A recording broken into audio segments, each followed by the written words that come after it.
Good afternoon, sir. Your tags are expired. Okay. I need your license and insurance. What specific law gives you the right? Step out of the vehicle. I'm not driving, I'm traveling! Dispatch, step up another unit. You can't force me out! I need your license. Get off me! Stop resisting! Stop resisting! Hands behind your back! Let go of my belt! Get off me! Get off me! Hands behind your back! On March 14th, officers conducted a routine traffic stop for an expired registration on a quiet street in suburban Ohio. It was the kind of quick citation officers hand out every single day, without a second thought. But what should have been a simple 2-minute interaction spiraled into a life-or-death struggle the moment the driver refused a basic order, setting off a sequence of choices that transformed a minor ticket into a terrifying fight on the side of the road. The tense encounter begins just moments earlier with a slow approach to the suspect's vehicle. The officer walks up to the driver's side door, keeping his eyes on the driver and maintaining a calm, friendly voice. He greets the driver politely, keeping the initial tone light and professional. In a calm voice, the officer explains the reason for the stop. The car's registration tag has been expired for several months. It is an ordinary traffic violation, and all the officer asks for is a driver's license and proof of insurance to write up a quick warning. Instead of reaching for a wallet or opening a glove box, the driver raises the very first red flag. He rolls the power window down just 1 single inch, barely enough space for a piece of paper to slip through. The driver peers through the narrow gap, staring back at the officer with a tense, suspicious expression. When the officer repeats his request for identification, the driver flatly refuses to hand over any documents.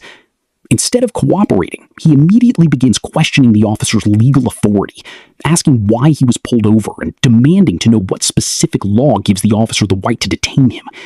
What should have been a simple 2-minute document check quickly freezes into a silent standoff, leaving the officer standing in the open road while subtle warning signs begin to build. Realizing the driver will not hand over any paperwork, the officer runs the vehicle's license plate on his computer. The system returns a hit.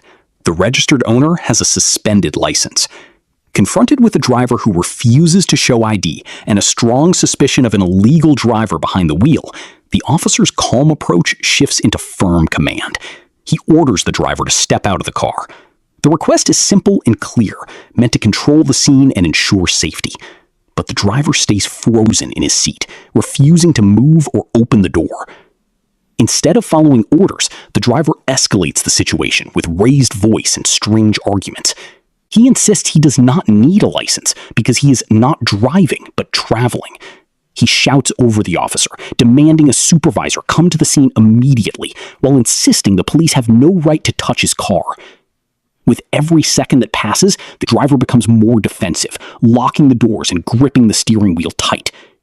Seeing a non-compliant subject who refuses to leave the vehicle, the officer reaches for a shoulder blade and calls for emergency backup, signaling that a routine stop has just turned into a high-risk standoff. Sirens echo down the quiet suburban street as 2 backup cruisers pull up and block the car from behind. With additional officers on scene, the atmosphere grows heavy with tension. The lead officer steps closer to the glass and issues a final, clear command.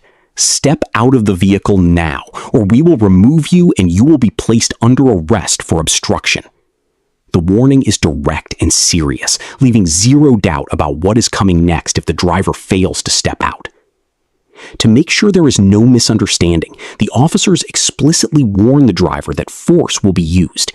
They tell him plainly that if the doors stay locked, they will break the driver's side window and pull him out by force. Instead of giving up, the driver doubles down on his resistance.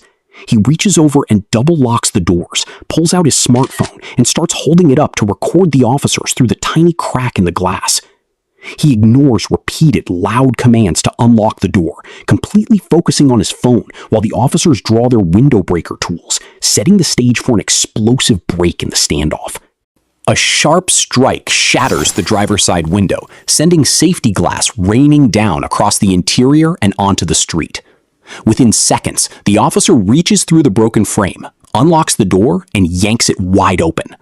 Before the driver can react, hands grab him by the arms and pull him forcefully out of the seat, taking him down onto the hard pavement. The moment his body hits the ground, the encounter turns into a violent struggle. Instead of giving up his hands, the driver violently fights back, kicking his legs and twisting his upper body to break free.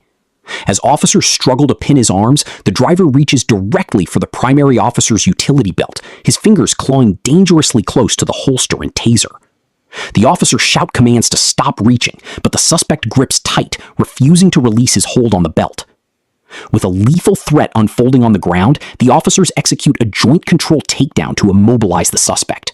One officer presses a taser directly against the suspect's torso and delivers a drive stun, sending a quick surge of electricity that breaks his grip on the belt. As the shock wears off, officers overpower his arms, forcing them behind his back and clicking the steel handcuffs into place, while the suspect continues screaming accusations of police brutality at the top of his lungs. Minutes after the cuffs click shut, flashing red and blue lights fill the intersection as an on-scene supervisor arrives to conduct a mandatory force review. The arresting officers take a breath and begin detailing the chaotic sequence of events. They point out the shattered glass covering the road, the locked doors, and specifically describe the terrifying moment the suspect grabbed for the officer's duty belt near the weapons holster. The supervisor inspects the broken window, takes photos of the scene, and gathers initial statements to ensure every action taken fits department policy. Meanwhile, the suspect sits on the concrete curb, breathing heavily, with his hands cuffed tightly behind his back. The adrenaline is still pumping, and instead of staying quiet, he passionately argues his case directly to the supervisor. He shouts that the traffic stop was completely illegal from the start, claiming he did nothing wrong by keeping his doors locked. He insists that grabbing for the belt was purely an act of self-defense against unlawful police violence. With anger in his voice, he repeatedly threatens massive lawsuits against every officer on the scene, promising that the Bodycam footage will ruin their careers. When we step back and look at the legal breakdown of this dark encounter, the line between lawful action and unlawful behavior becomes very clear. Under the key Supreme Court ruling in Pennsylvania versus Mims, a police officer has an absolute legal right to order any driver out of a vehicle during a lawful traffic stop. The driver does not get to choose whether to comply, nor do they have the right to bargain or demand a supervisor before stepping out. Once the officer observed an expired tag and suspected a suspended license, the command to exit the car was completely lawful, making the driver's refusal a clear act of obstruction. Looking at the use of force assessment, the officer's escalating responses strictly followed legal guidelines for handling dangerous non-compliance. Breaking the window became a necessary action only after the driver double-locked the doors and actively refused multiple direct warnings.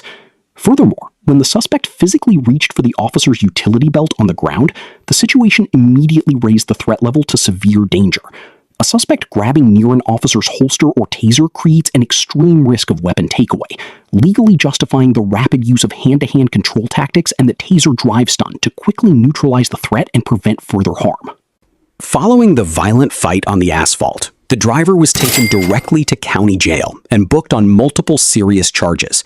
Prosecutors filed formal felony charges for assault on a peace officer after he physically grabbed for the officer's weapon belt during the takedown. In addition, he faces heavy misdemeanor charges for resisting arrest with violence and obstruction of official business for refusing to exit the vehicle during a lawful traffic stop. During his first court appearance, the judge set a high bail, pointing to the extreme safety risk created when a suspect reaches toward an officer's weapons.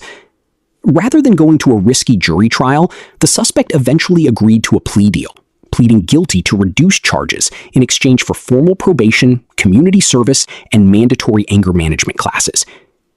This dark encounter serves as a dramatic reminder of how quickly a minor, routine traffic stop can turn dangerous when a driver chooses total resistance over simple compliance. What could have been a quick 2-minute ticket for an expired tag ended up destroying a vehicle window, causing physical injury, and leaving the driver with a permanent criminal record. Was the officer's escalation justified, or could this have been handled differently? Drop your thoughts in the comments below, hit the like button, and subscribe for more deep dive legal and body cam breakdowns.